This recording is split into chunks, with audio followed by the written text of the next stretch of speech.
poteka že tretji festival kave na Vrhniki. Navdih za ta festival je bil seveda cankar in pa njegova najbolj slavna črtica skodelica kave. Letos je to še posebej pomemben dogodek, ker praznujemo na Vrhniki, obeležujemo cankarjevo leto, 100. obletnico njegove smrti. In festival kave je še eden izmed dogodkov, ki se bodo letos zvrstili na Vrhniki. Na festivalu se predstavljajo številni ponudniki kave, kavnih dobrot, kavnih sladic.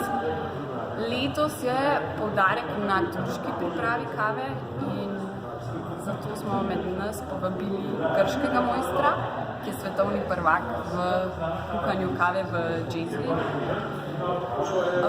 Med drugim imamo letos prvič razstavo, ki je v Sloveniji poteka, je prvič predstavljena.